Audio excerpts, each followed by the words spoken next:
Well, Uh, it's so good to see everyone. Thank you for coming back for the continuation of our journey through Paul's last and greatest letter, the Epistle to the Romans. And as you know, last week we concluded our study of Romans chapters 1 through 5.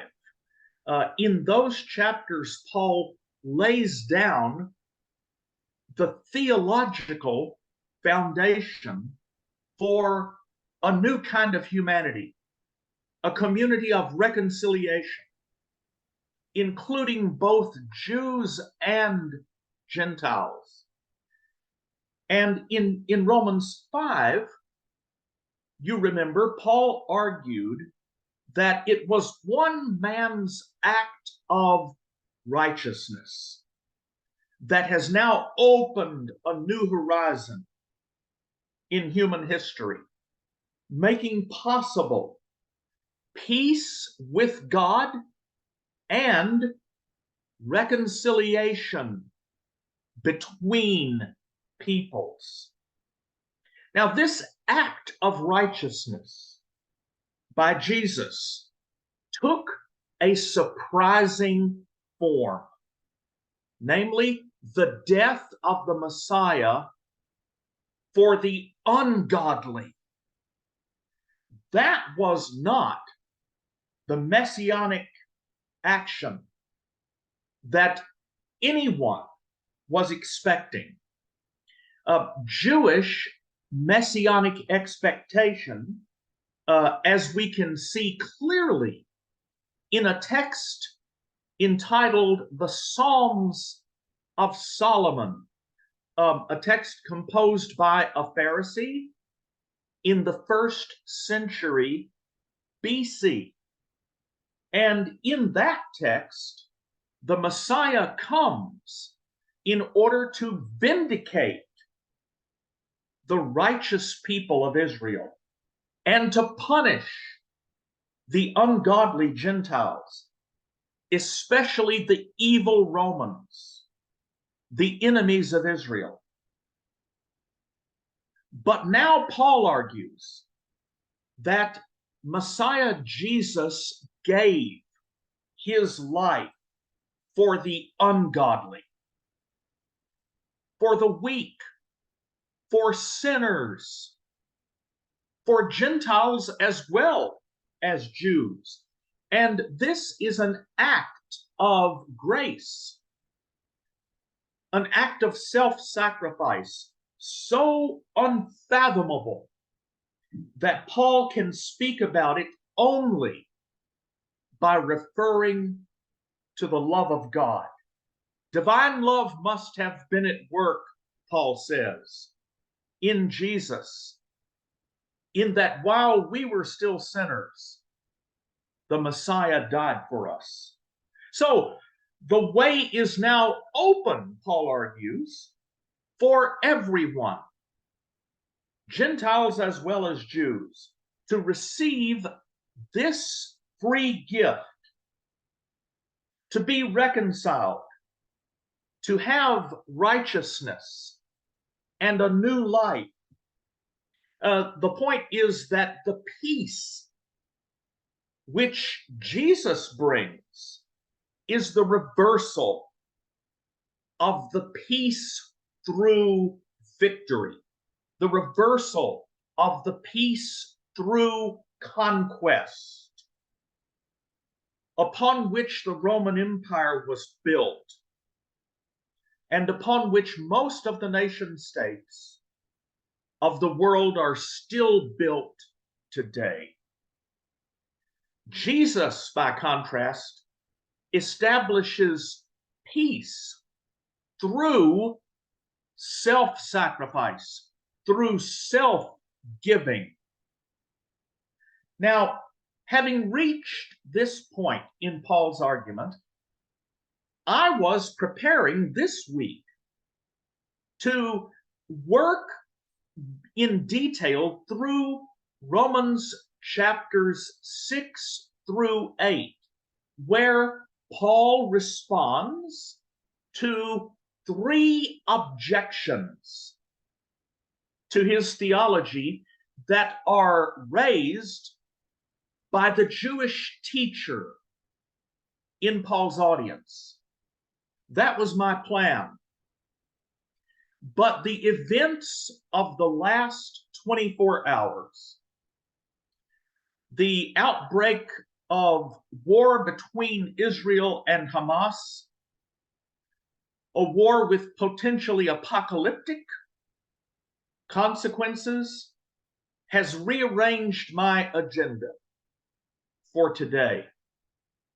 Because as Krister Stendahl recognized, as a result of his time as a chaplain after World War II, caring for broken human beings in the concentration camps, Krister Stendahl understood that Paul's great letter to the Romans is aimed not merely at the salvation of individual believers, but more broadly at the reconciliation of peoples. Paul wrote his great letter on the eve of the cataclysmic war between Rome and Jerusalem. And we are looking at a moment like that now.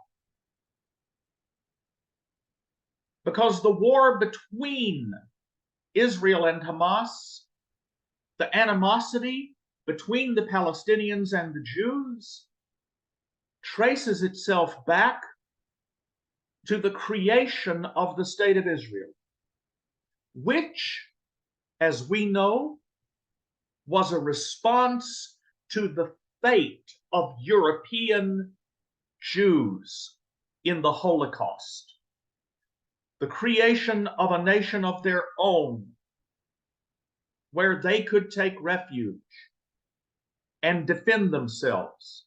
And so we, Gentiles, we Lutherans, Christians, we are not innocent. We are not on the sideline watching Jews and Palestinians fight it out. Because of the Holocaust, we are implicated in the racial, ethnic, and religious conflict that is engulfing that region. And that's not the only region. When you look around the world, in Ethiopia, in Azerbaijan, in the conflict between the Russians and the Ukrainians, ethnic, racial, and religious conflicts are driving violence. And so we need, I'm convinced we need more than ever before, Paul's final vision of racial, ethnic, and religious reconciliation. Reconciliation between peoples. And that is what is going on above all in Romans 9 through 11. Now, I would like to trace the development in Paul's thought up to chapter 9 in order to grasp the context in which Paul's thoughts about the future of Jews and Gentiles in the providence of God, the context in which those thoughts are embedded. The theme of Romans, as we now know, is announced in chapter 1, verse 17. It is the righteousness of God, God's power to make the world right in a world where everything seems to be going wrong. God's righteousness has been revealed by an event. The event is the death for everyone, the sacrificial death of Messiah Jesus, first of all for the Jews, and then for all of the Gentiles. And the revelation of this path to a right life and a reconciled humanity is necessary, Paul argues, for the future of all people, because everyone is under the power of sin.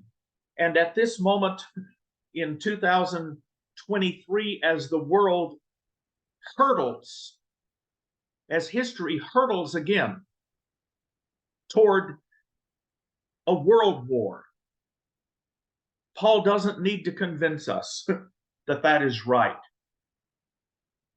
So in chapter 1, verse 18, down to chapter 3, verse 20, Paul establishes the necessity of the action that God took in Jesus Christ, his radical obedience to the will of God, his faithfulness.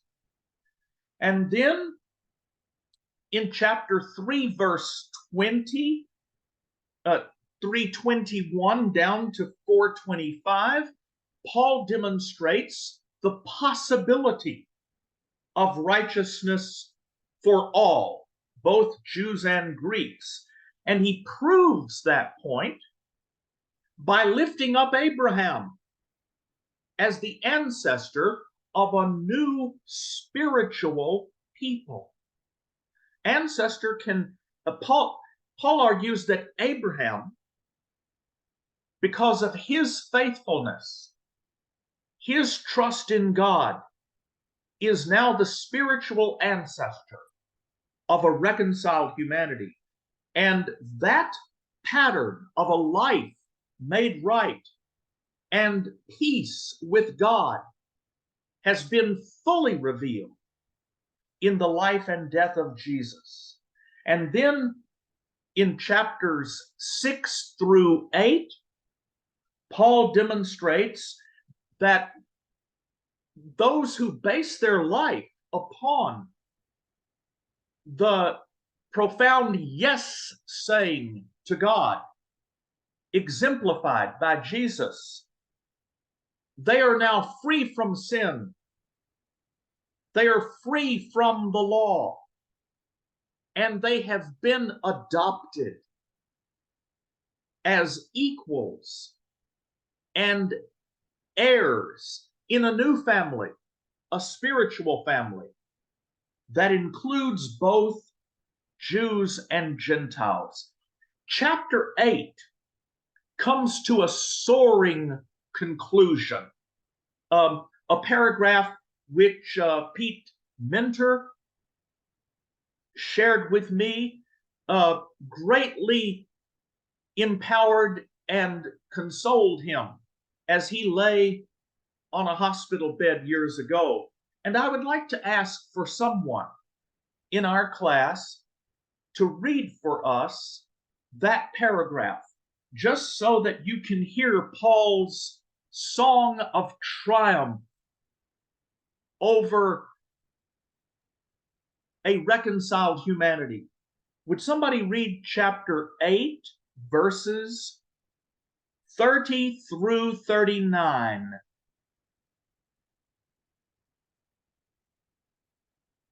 Romans chapter 8, verses 30 to 39. Who has it? Larry has it. Thank you. And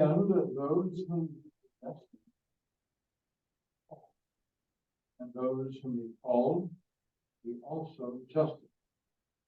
Those whom he justified, he also glorified. What then are we to say about these things? Actually, I have this memorized. If God is for us, who can be against us? God, who saved not his own son, but delivered him up for us all, how shall he not with him freely give us all things? So who shall lay anything to the charge of God's elect? It is God who justifies. Who is he that condemns? It is Christ, who died, rather is risen again, who is at the right hand of God, making intercession for us. So who shall separate us from the love of Christ? Shall tribulation, or distress, or persecution, or famine, or nakedness, or peril, or sword? No, in all these things we are more than conquerors through him who loved us. For I am persuaded that neither death, nor life, nor angels, nor principalities, nor powers, nor things present, nor things to come, nor height, nor depth, nor anything in all creation shall be able to separate us from the love of God, which he has shown, which he has shown to us through Jesus Christ, our Lord. And I think I got the old RSV not there. Yes, thank you, Larry, so much. Thank you. It is so beautiful, isn't it? It's a soaring conclusion to Paul's vision of peace with God and reconciliation between peoples. Nothing can now separate us from the love of God in Christ, not even suffering. Now, since you have heard those beautiful words, that soaring conclusion, are you ready for what happens next? The beginning of chapter 9 is very abrupt. A crisis is signaled. Paul plunges down into the abyss. Paul comes now to speak about his own kinspeople, according to the flesh, on account of whom he says, look at chapter 9, verse 3, on account of whom he could wish himself accursed and cut off from Christ. Wow. Paul said nothing could separate us from the love of God, but his anguish and sorrow over his own people is so great that Paul says, I'm going to tell you the truth in Christ. I won't conceal it. I won't conceal it from you. My great sorrow, my anguish is so deep that I could wish myself cut off from Christ. Now, what is the cause of Paul's sorrow and anguish? Well, class, would you look carefully at verses 4 through 5 of chapter 9? Here, Paul lists all of the gifts and the blessings of the people of Israel. They have the covenant. They have the law, the promises, the patriarchs. But the clue, colleagues, is found in what is missing from that list. What is missing from that list, what you do not hear, is the faith of Jesus Christ. The very thing upon which peace and reconciliation now depends. They do not have that. Class, I would argue that when Paul wrote Romans 9 to 11, Paul looked through a tunnel or a hole in time and saw the Holocaust. He saw it coming. The war now between Israel and Hamas, he saw it coming. And in these chapters, Paul attempts to stop the wheel of racial, ethnic, and religious alienation. He tries to stop the wheel from turning. Paul looks directly into the face of the fact that the majority of his kinspeople, the Jews, have rejected the faith of Messiah Jesus. And so the question arises, how then does it stand with the promises that God gave to Israel? God promised Israel that they would be blessed, and that through the Jews, all the nations of the world would be blessed. Well, if God's promises to Israel are not going to be kept, then has the word of God failed? Look at chapter 9, verse 6. Do you see that? So, can we count on God's promises in Christ if God's original promises to Israel were not fulfilled? In the course of Romans 9 to 11, Paul gives three different answers to the question of the fate of the Jewish people in the providence of God. He wrestles with the problem, a problem that does not seem to know a solution. Now, class, with your help, I would like to examine Paul's first answer to the question, what is the future of Israel in the plan of God? The first answer is found in chapter 9, verses 6 through 29. And the first answer is already contained in chapter 9, verse 6.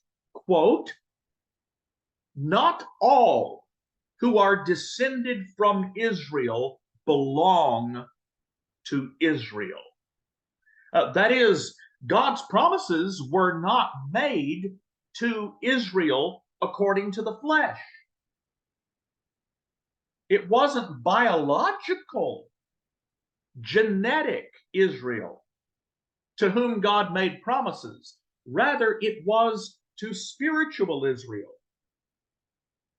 Now, class, this is an attempt to solve the problem of the future of the Jewish people in the providence of God by spiritualizing the concept. And Paul was not the only Jew in the first century who approached the problem in that way. Philo, Paul's contemporary, says clearly that God's promises were not made to Israel according to the flesh, to biological Israel. It's not enough to be born of a Jewish mother. No, you have to be faithful to the law, Philo says. So Paul argues that God has kept and God will keep God's promises to spiritual Israel. Now, how does Paul define that group? Well, as you continue reading Paul's first answer in Romans 9, verses 6 through 29, it becomes clear that for Paul, spiritual Israel is composed of Jews who have embraced the faith of the Messiah. So the problem with this solution is that it obviously leaves the majority of the Jewish people outside of salvation. And Paul knows that. And for that reason, his argument does not stop there. he goes on and attempts a second solution. The second answer to the question of the fate of the people of Israel in the plan of God is found in Romans chapter 9, verse 30, down through chapter 11, verse 10. So 9:30 to 11:10. And I want to work through this answer in a little more detail. Paul begins by saying that Israel failed as God's people in that Israel did not pursue righteousness through faithfulness, but rather as if it depended upon works. That's what he says in chapter 9, verses 30 to 32. In other words, the Jewish people had a zeal for God, but it was not enlightened, and therefore they stumbled about in the dark. And yet, Paul asserts that the conclusion is not justified, that God has rejected the people of Israel. Would you look at chapter 11, verse 1? Romans chapter 11, verse 1. Would somebody read that for us? 11:1. Then, has God rejected his people? By no means. I myself am an Israelite, a descendant of Abraham, a member of the tribe of Benjamin. Thank you. It is true, Paul says, that the majority of the Jews have hardened their hearts, and yet a remnant is being saved. Would somebody read for us? And Jim, you can do it because you're already right there. Would you read chapter 11, verse 5? Yes. So too at the present time there is a remnant chosen by grace. Yes, a remnant is being saved. This is a concept that is already found in the Old Testament prophets. The Hebrew prophets developed this concept of a righteous remnant. All of Israel may not be saved, but a part. And so Paul argues that God has kept and is keeping God's promises to a part of Israel, a remnant. Well, who are they? Once again, if you read the entire passage, chapter 9, verse 30 down to 11:10, it becomes clear that the remnant that is being saved are Jewish Christians, or you might say Christian Jews. And yet, within this passage, a subtle difference begins to emerge. And I want to show you how we know that. It is because in this passage, for the first time in all of Paul's letters, Paul applies to unbelieving Jews the sacred, venerable name Israel. He calls unbelieving Jews Israel. And he does that not just once. In this passage, he does that 5 times. In chapter 9, verse 31, in chapter 10, verse 19, in chapter 10, verse 21, in chapter 11, verse 2, and in chapter 11, verse 7. Now, something is happening in Paul's heart, in Paul's mind. The fact that he is able now to refer to unbelieving Jews as Israel. The fact that he does this denotes a change deep in Paul's heart. Can I illustrate that, class, with a kind of embarrassing anecdote from my own professional and spiritual life? As you all know, I taught for 16 years at United Theological Seminary in Dayton before they offered me a job at Fordham. And throughout most of those 16 years, there was one faculty member at United Seminary who consistently opposed every idea that I brought before the faculty, every motion, every project. This faculty member blocked it. And so I came home, Jim, and James, those of you that have been faculty members, and Ray, I came home from faculty meetings on a weekly basis, full of frustration and anger.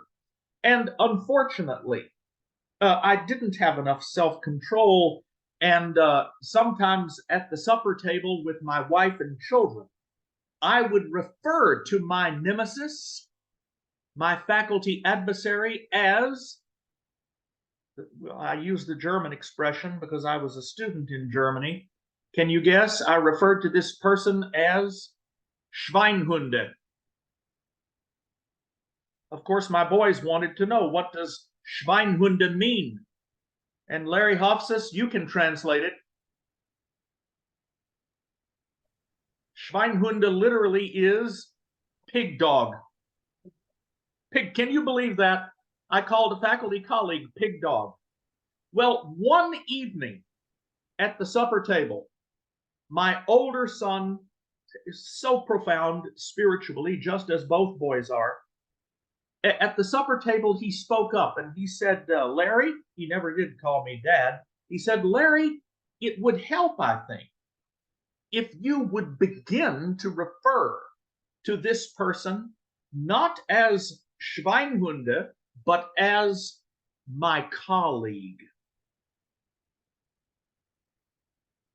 Isn't it amazing to have a child like that who is able to perform pastoral care on a parent? Well, if I had been able to do that, it would have denoted a change in my heart toward that individual.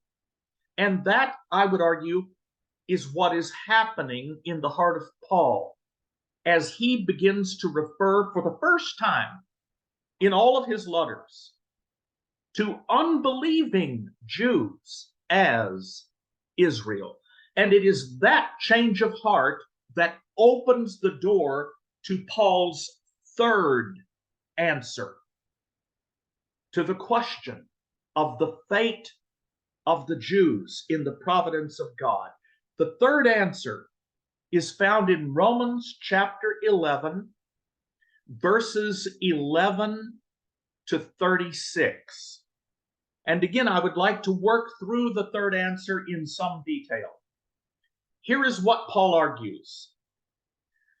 As a consequence of the Jews' rejection of the faith of Jesus, salvation has now gone to the Gentiles. Would somebody read that for us? Chapter 11, verse 11. Chapter 11, verse 11. So I ask, have they stumbled so as to fall? By no means. But through their stumbling, salvation has come to the Gentiles so as to make Israel jealous. Yes, isn't that interesting? Now Paul can see that it was the intention of God in spreading the gospel to the Gentiles to, quote, make Israel jealous. In fact, Paul is able now to understand his own ministry, his own apostleship to the Gentiles as an attempt to make his fellow Jews jealous and so to save them. That's what Paul says in chapter 11, verses 13 to 14. And so Paul can now speak for the first time. Listen to this, class. He can now speak of the acceptance of Israel by God. And he assigns to that the greatest historical and eschatological importance. Would somebody read for us chapter 11, verse 15? This is really important. 11:15. Their rejection is the reconciliation of the world. What will their acceptance be but life from the dead? Wow. If their rejection resulted in the reconciliation of all these other peoples, what will their acceptance mean but resurrection, life from the dead? And so finally, class, Paul is able to reveal to his readers at Rome, to the Gentile Christians in the audience, he is able to reveal what he calls the mystery. He uses the technical Greek word mysterion. He is able to reveal the mystery of the hardening that has come upon Israel. Would somebody read that for us? Chapter 11, verse 25. 11:25.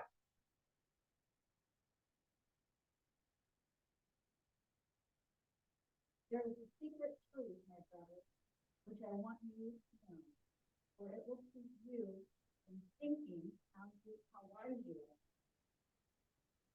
Thank you. The hardening that has come upon the Jewish people, according to Paul, is only temporary. It won't last forever. It is only temporary. It will last only until the full number of the other nations, the Gentile nations, come in.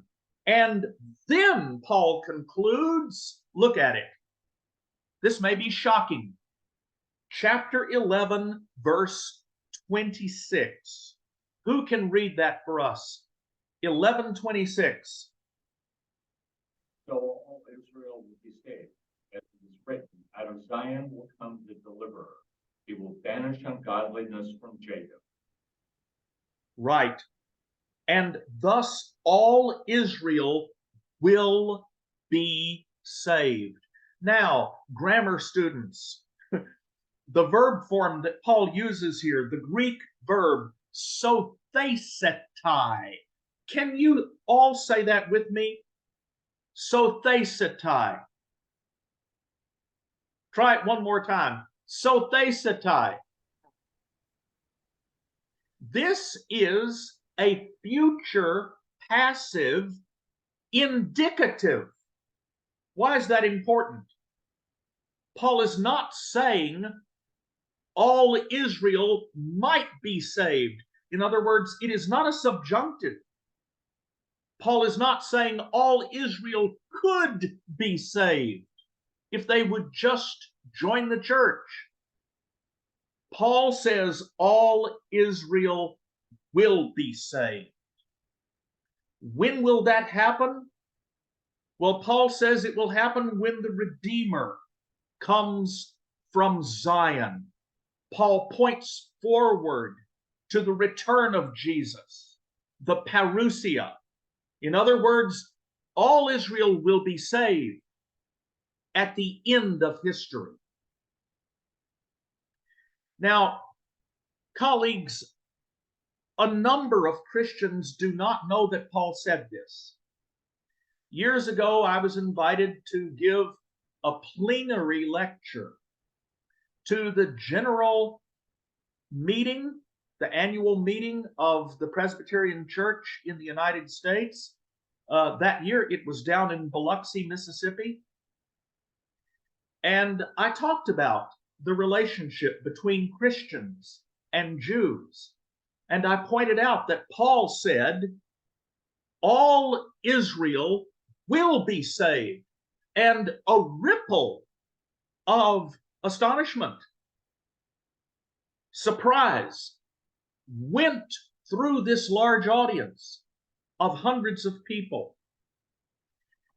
Years ago, it was Karl Barth who first understood the importance of this moment in Paul, that Paul's final answer to the question of the future of the Jewish people in the plan of God, it represents a breakthrough in Paul's understanding.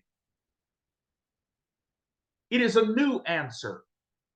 Paul presents it as a revelation, the revelation of a mystery that has been given to him. And Paul goes on to say, look at how he continues. He says, God's promises and God's gifts to Israel are what? Irrevocable. Irrevocable. The Greek word is ametameletai, unregrettable. It was the great Pope, John the 23rd, the Pope of my childhood, the people's Pope, when he convened Vatican II. For that meeting, he prepared a document, Lumen Gentium. The Jewish people are a light to the Gentiles. And John the 23rd, he had read Karl Barth's commentary on Romans, and he understood. And this was, of course, after the Holocaust. 1963, John the 23rd said that it is now the official teaching of the Catholic Church that all Israel will be saved. Now, class, if you have followed Paul's argument through chapters 9 to 11, you probably sense that there is more than a tension between these three answers. In fact, there is a flat contradiction between the first two answers and Paul's final answer.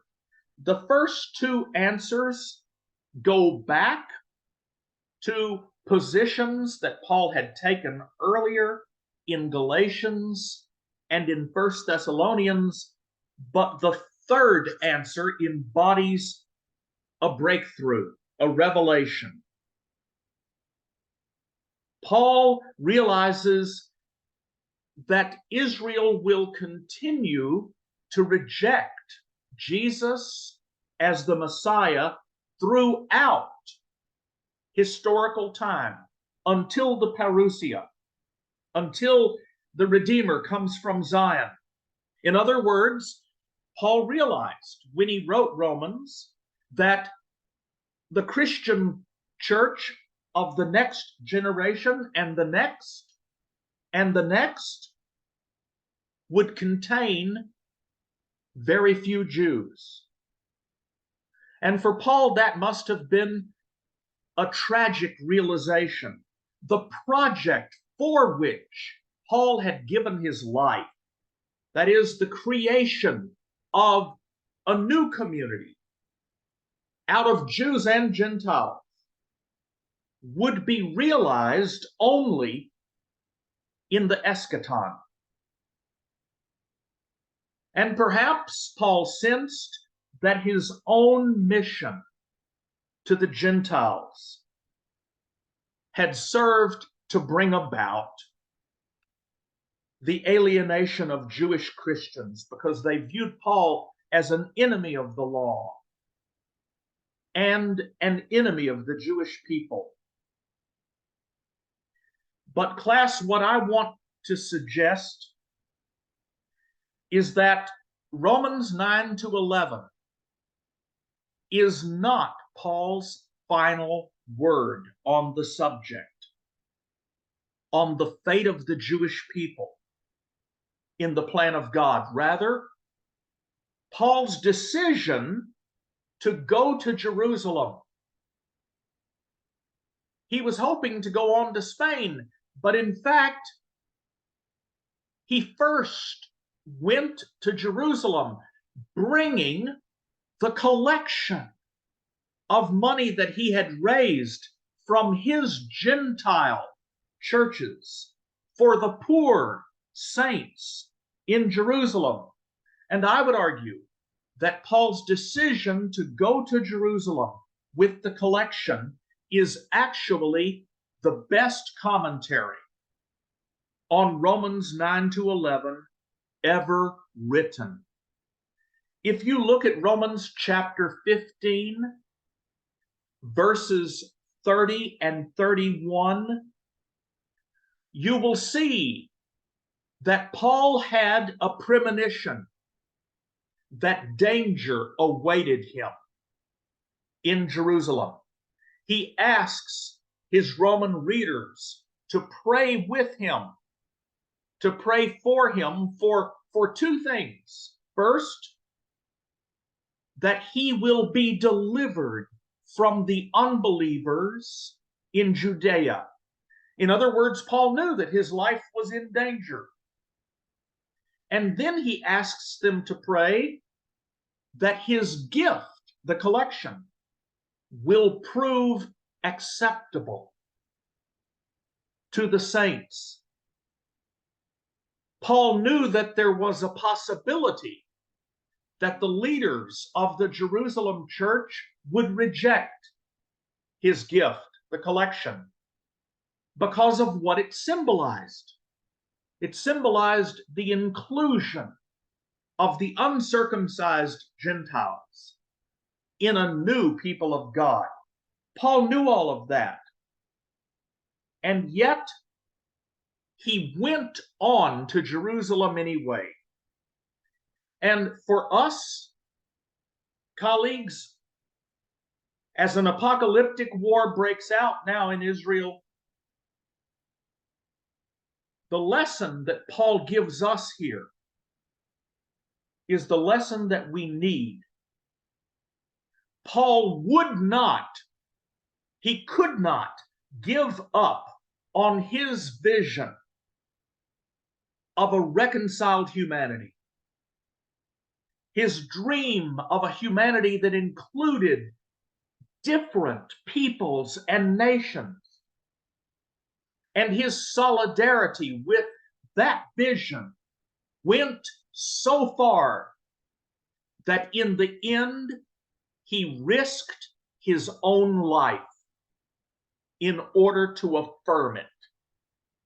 And I have to tell you, class, that it is this Paul that I love the most of all, and that I find the most inspiring. Let me put it this way.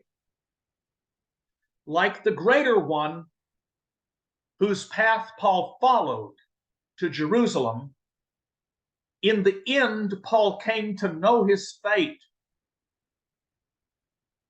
And he had the courage to choose it.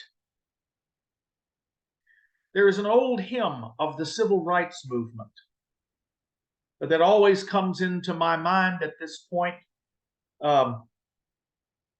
If you play the old film footage of Martin Luther King delivering his I Have a Dream speech in front of the Lincoln Memorial, you can, before his speech begins, you can hear Mahalia Jackson singing in the background. The old spiritual, I believe I'll run on and see what the end is going to be. I believe I'll just pray on and see what the end is going to be. I believe I will work on and see what the end is going to be. because I know there is something waiting for me. Well, that's the lesson that you and I need today as we look around us at a world that is increasingly engulfed by racial and ethnic cleansing, by wars between people of different religions, different races and ethnicities. The challenge for us is, like Paul, to keep running on, to keep struggling for that vision of a reconciled humanity, to keep on working and praying. Well, let me pause now at this point. I see that even though I've stopped teaching, Larry, and I've started preaching, yeah, that happens to me. But let me see now if there are questions about anything that you've heard this morning. Maybe this is a new interpretation of Romans 9 to 11. And, if Paul had submitted Romans 9 to 11 as a theology paper at Fordham University, my colleagues, the systematic theologians, would probably have given Paul a C, maybe even a lower grade, because the three answers that he provides are inconsistent. But what I've tried to argue is that a developmental approach to an understanding of Paul's argument reveals that Paul is struggling with the problem. And in the end, he has a revelation. Now, you could say, well, Paul couldn't solve the problem as a theologian. He couldn't solve it on the theological level. And so in the end, what did he do? He handed the problem over to God. He handed the problem over to God. All Israel will be saved. When? At the end, by God, when the Redeemer comes from Zion. And that would be a fair criticism of Paul, except for the fact that it is not his last word. His last word is that courageous and faithful and ethically consistent decision to affirm his conviction about a future humanity of reconciliation that led him to risk his life in going to Jerusalem. Well, again, I'm beginning to preach. Questions, comments? Yeah, Larry. Please, please. Ray Peterson again. Yes. So is it not even stronger than that he felt the Jews had to reject Jesus to release him into the world? Had they bound him in their law, he never could have come to the Gentiles. Is that not? Yes. In that they were actually an agent in God's work. Yes, I think that's actually what Paul believes. He comes close to putting it in just that way. He says that he now understands that it was God's purpose in spreading the good news to the Gentiles to make Israel jealous. And then, Ray, I think you're right. And then isn't the climax really in 32, where he says, "For God has imprisoned all," not just the Jews. That's right. All in disobedience, right? That's so right. that he may be merciful to all, to the Jews certainly, but perhaps, shall we say, even to the Palestinians. Is that not the conclusion that we must draw? Oh, Ray, you are exactly right. You're exactly right. And Ray, can I tell you how your insight got me into a lot of trouble? After 9/11, after the attack of those terrorists on the World Trade Tower and the attack upon the Pentagon, I was invited by a German theological journal, Zeitschrift für Neues Testament, I was invited to reflect on the consequences of 9/11 for how a Christian professor teaches the Bible. And I wrote an article, Ray, called Das Bibellehren im Ausnahmezustand. Larry Hofsas, you can translate it, teaching the Bible in a state of emergency or a state of exception. And what I argued, Ray, listen to this, I argued that it would be a consistent extension of Paul's argument in chapter 11, verse 32, that God has imprisoned all in disobedience in order to show mercy upon whom? All. It would be a consistent extension of that for Christians to affirm all Islam will be saved. Not just all Israel will be saved. All Islam will be saved. Now, Ray, I sent that article in German. I sent it off to Germany for publication. The editor of the journal, this is the only time this ever happened to me, Jim Durham, in my academic life, I've published a lot of books and articles, but this was the only time that the editor prefaced my article with a disclaimer. He printed a disclaimer and he said, it is not the opinion of this journal that Professor Welborn is right in asserting that if Paul were alive today at this moment, Paul would say, all Islam will be saved.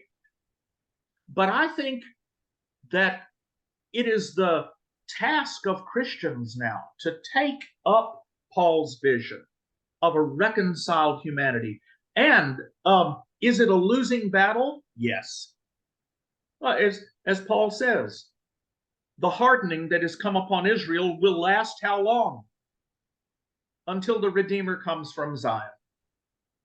It's a losing battle, but it is a battle that we must continue to fight, because what Paul knew and what we know is that peace does not come through conquest.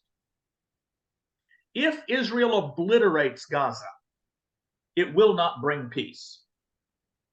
If Russia obliterates, and they're in the process now of genocide in the Ukraine, if they obliterate the Ukraine, it will not bring peace. Paul's deep paradoxical insight is the only future for humanity. It's the only future worth working for. God brings peace through the self-sacrificial love of the obedient Jesus. That's the only way. Can you say it the other way? It's hard. It's hard for us to accept this. Hard for Christians to accept this. After 9/11, a good Presbyterian woman came to have lunch with Diane and I, and she sat at my lunch table on a Sunday morning.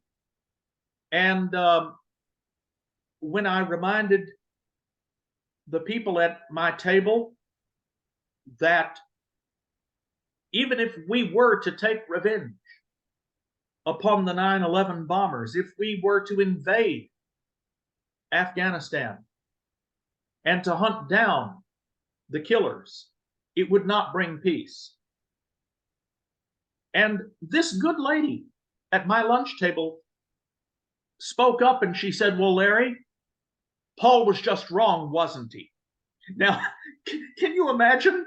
I had to bite my tongue. She was a friend.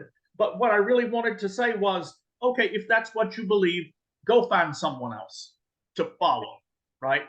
Don't claim that you're following Jesus or Paul if that's what you believe. It's the paradoxical way. Paul's vision of peace, he declares it at the beginning of chapter 5.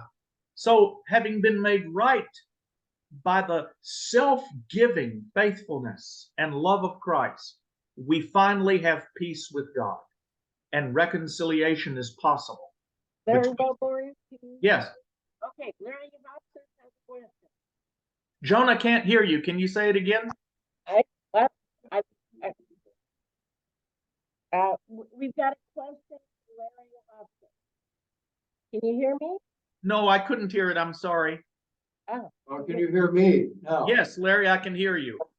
Um, it sounds as though your position or Paul's position is a bit hopeless in the present, and it only can come to fruition after time passes and in the parousia.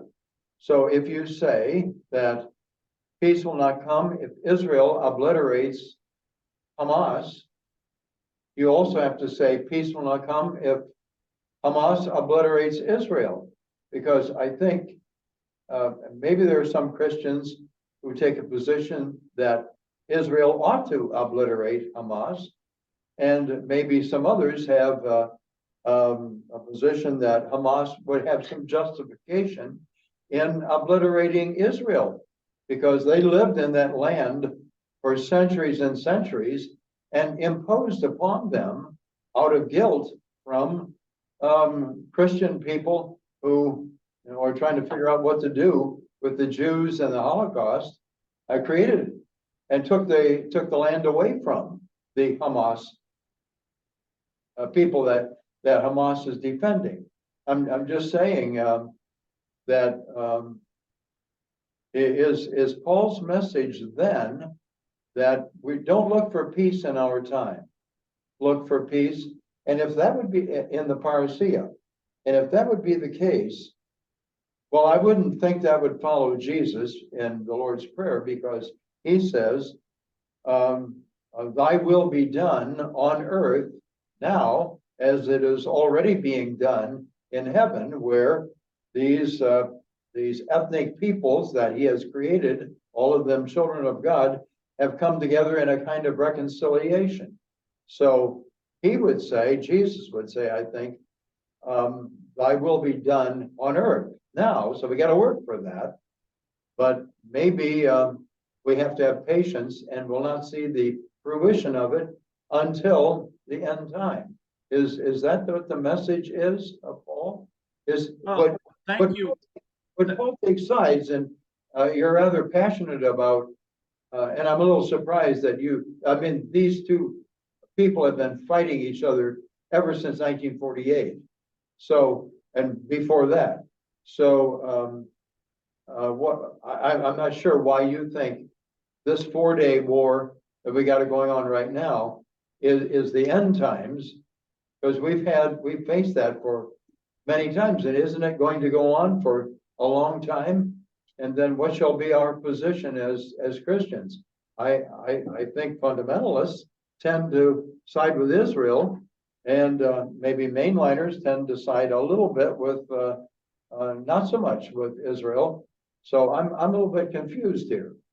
Well, thank you for being honest about that. And I believe Paul's answer would be that in the meantime, between now and whatever future God is preparing, in the meantime, it is our job to organize intentional communities of reconciliation, places where other making and other becoming.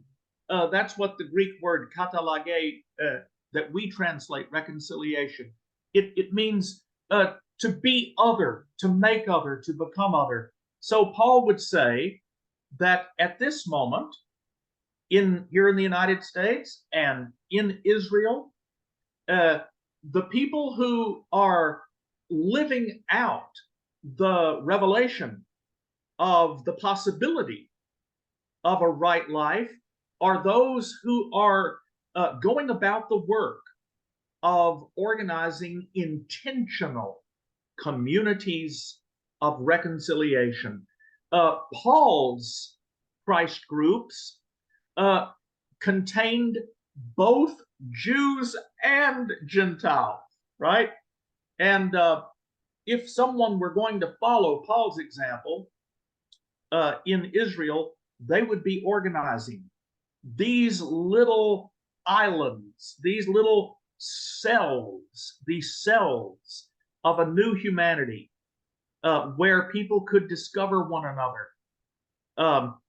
Right now it may look hopeless, but like Paul, we can't give up on the fight. And there are moments, right? There are moments of redemption. I'll never forget, I had a relationship with the Imam of West Virginia. The Imam of West Virginia joined a doctor of ministry group that I was leading.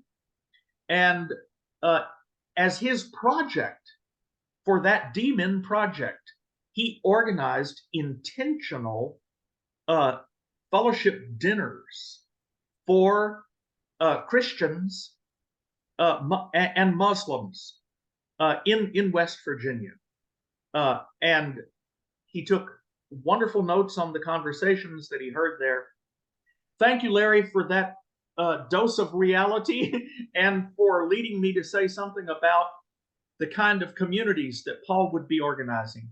Now, I will be back at home at Epiphany 2 weeks from today. Next Sunday, we will not have class because I'll be with Diane in California, but I'll be back home in 2 weeks, and the focus of our class will be Romans 12 through 15. 12 through 15, the ethical implications. How do you live in an intentional community of reconciliation? Thank you all so much. Thank you, Larry. Thank you so much for the hard work today. Thank you. I thought he said when he started preaching, I think he started preaching